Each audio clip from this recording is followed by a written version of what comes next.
one-handed down, but Mormino with the long reach getting back to it first for the crunch. And Mormino will lob it high in the air to the Bridgeport zone. Bouncing puck played by Nessa Head, chipped to the left side for Anders Lee. Lee tried to move it to the right for Strome. Paquette broke it up. Good shoulder check in. Halmo laid out Paquette in the neutral zone. And now you have Witkowski going after Mike Halmo. We've got a second fight brewing on the left side and potentially a third, although Ryan Strome just holding on to a Syracuse player.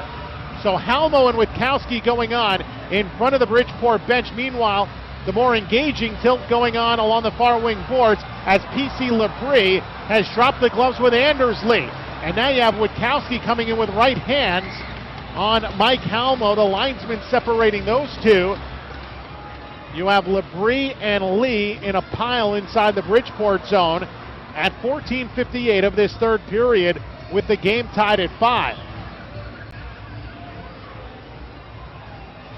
Halmo laid out a crushing hit in the neutral zone, and Witkowski was simply backing up his teammate. Witkowski looked like he might have bloodied his nose on that fight.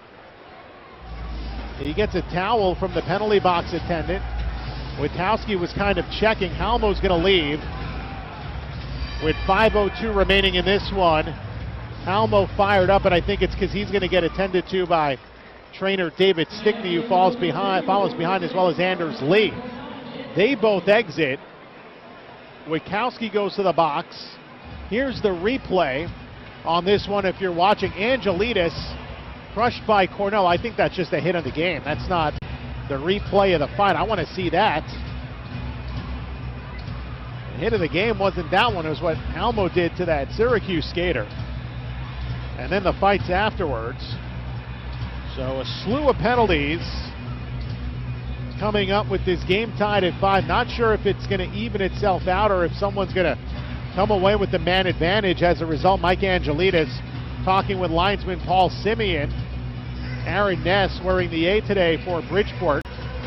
The other alternates, Pierre-Marc Bouchard and Anders Lee. Lee has exited.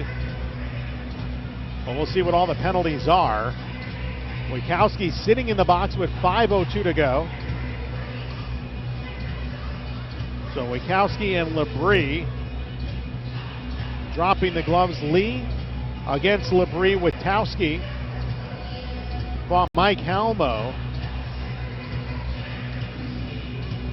And I didn't see if there was going to be a second altercation or a second penalty on Mike Halmo for that hit. It was a high hit, I would imagine.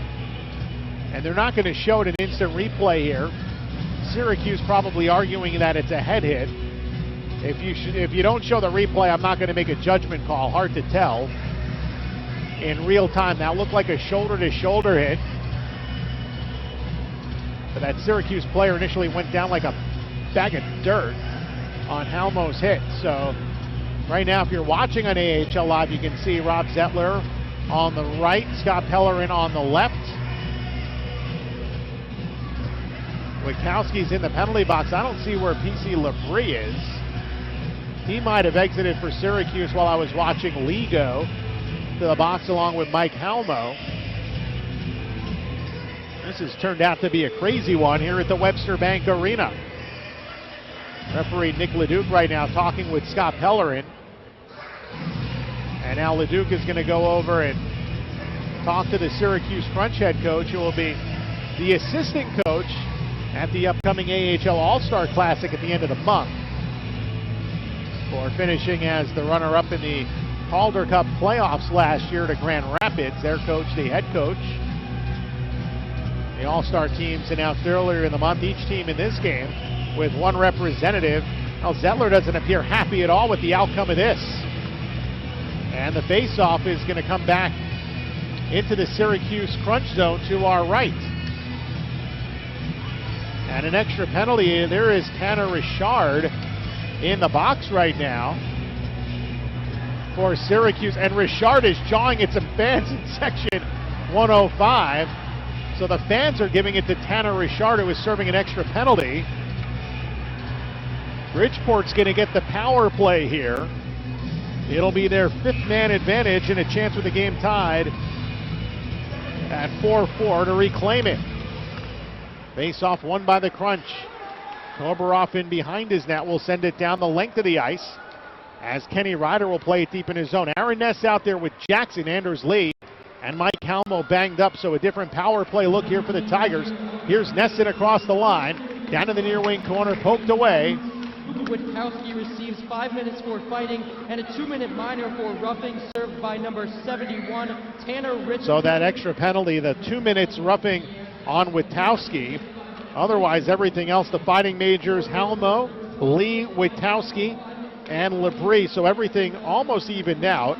Bridgeport gets the extra 2, and now it is in the far wing corner. Strome back up top, Jackson across Ness, top of the right wing circle. Right wing corner, Bouchard back up top to Ness.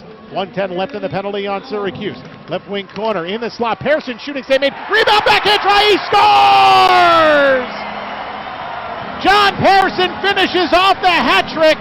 His second effort backhanded through the Syracuse goaltender Godlewski's. And it's 6-5 Bridgeport with 4:06 to go. And now we have an altercation after the whistle as Richard and Paquette have attacked Bridgeport's Ryan Strome. Strome attacked by a Syracuse player.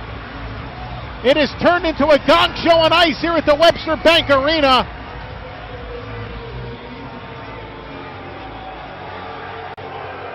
Paquette involved in the altercation as well. 71 Richard, 17 Paquette.